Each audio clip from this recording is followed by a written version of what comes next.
telling the truth and he didn't want her exposing his secrets. And y'all can trust Jaguar to come with more tea to spill on Diddy. And like I said, she is keeping her foot on his neck, and this time she is exposing him for allegedly taking out Whitney Houston. Well, he didn't do it alone because he allegedly did it alongside Clive Davis. But before we get into the whole thing about how Diddy allegedly helped Clive get away with murder, can we take a moment to talk about why he would even do that in the first place? Well, according to some people, this would be because Clive gave Diddy his first big break in Hollywood. Diddy has always acknowledged Clive, and in 2019, after he won the Grammy Icon Award, he said, "Clive Davis and Arista Records gave me a chance when I was starting Bad Boy Records. He was one of the first industry executives to really believe in me. I'm forever grateful for him." But it's a long jump from being grateful to him for giving him a start to helping him cover up a murder. So what else was going on that we didn't know about? Well, according to some reports, this is because Diddy was Clive's boy toy. There are reports that Clive allegedly SA'd both Diddy and Diddy's first mentor, Andre Harrell, and that's the reason that he helped Diddy start his record label, Bad Boy Records.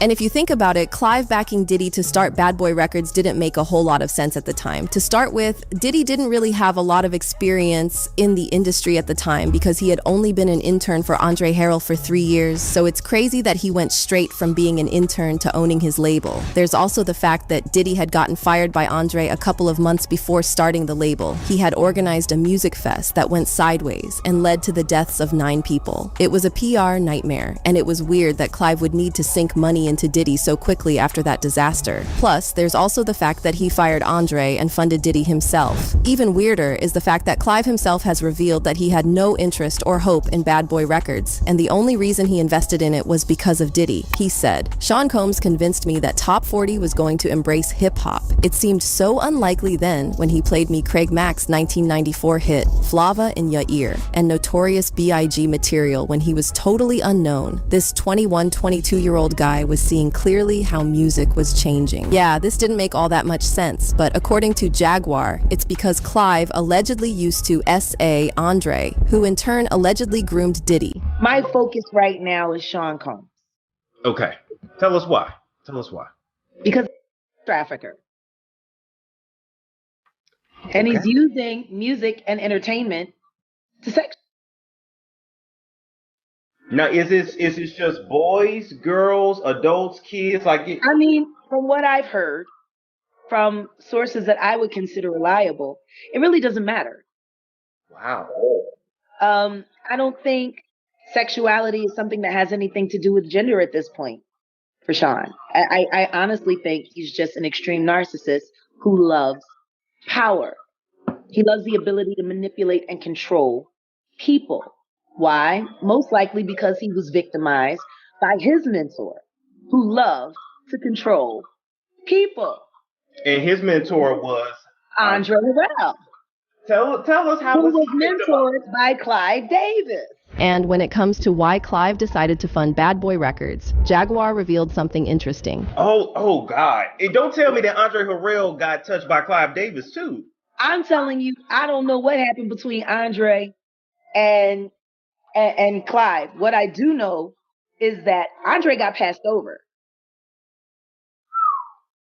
Like, Wow. How do you go from being the president of Uptown and losing your entire company to your intern? Like, Puff started out as an intern.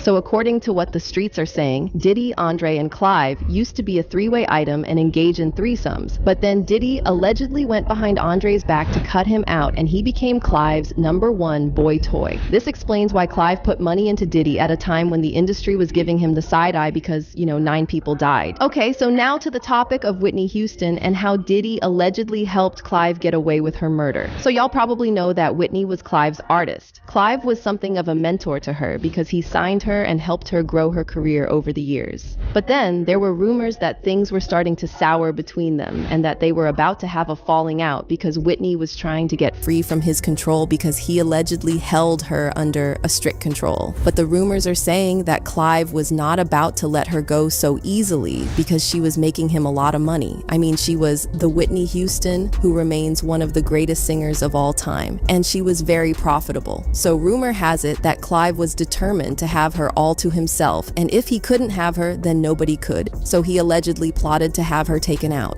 The interesting thing about this is that in the days leading up to her death, there were reports of her acting erratic after she met with Clive. According to reports, she had gone to visit Clive while he was preparing for his annual pre-Grammys party, and even though we don't know what happened between those two after she left Clive, media reported that she appeared disheveled and disoriented, with what looked like sweat running down her face and blood dripping down her leg. 2 days after this, she was found unconscious in the bathtub, and she passed away. The crazy part about this is that Clive refused to cancel his party, and this got him the side eye from everyone. The most he did was give a speech at the party saying, "By now you have all learned of the unspeakably tragic news of our beloved Whitney's passing. I don't have to mask my emotions in front of a room full of so many dear friends. I am personally devastated by the loss of someone who has meant so much to me for so many years. Whitney was so full of life. Whitney was a beautiful person and a talent beyond compare." Well, he certainly wasn't devastated enough to cancel the party, but okay. Even worse, the party was held in the same hotel where Whitney died and her body hadn't been moved yet. Say what you want, but there's something super creepy about having a glamorous party when your friend's body is lying in a hotel room above you. Even reporters at CBS News found this weird, and they wrote, "Houston's body remained in the hotel room hours after emergency responders pronounced her dead. Downstairs, Davis's extravagant party went on Esplanade as investigators roamed the hotel lobby, and women wearing designer ball gowns and men dressed in tuxedos shuffled by towards the red carpet." Then there's this super disturbing report from a private investigator that revealed that Whitney had some defense wounds on her body. Jaguar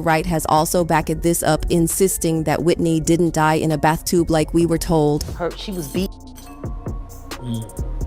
They saw her body. She didn't just die in a tub, like she was beat up. So how does Diddy tie into this? Well, y'all know how he was Clive's boy toy, and if Clive told him to cover a murder, y'all best believe that he's going to keep his mouth shut. There's also the fact that he was hospitalized with a migraine after the party, and his team claimed that it was because he had partied too hard. Is this the same Diddy who has been throwing insane parties since the 90s? Yeah, the math ain't mathing, but according to an insider, he was allegedly trying to create an alibi. The insider revealed that Diddy was allegedly trying to prove that he was too sick to have physically fought Whitney and put his hands on her like the report stated. He was allegedly trying to cover his tracks in case a police investigation was launched, and that's just crazy. Now, I'm not saying that Diddy unalived Whitney himself, because what the rumors are saying is that he tried to get an alibi just in case. Y'all come to your own conclusions. Fans left shocking comments saying, Clive had Brandy and Monica sing the tribute song "It All Belongs to Me" for Whitney Houston. You can see in the video and in the lyrics that Clive was finished with Whitney. He said, "It all belongs to me," which is why he took her daughter out too.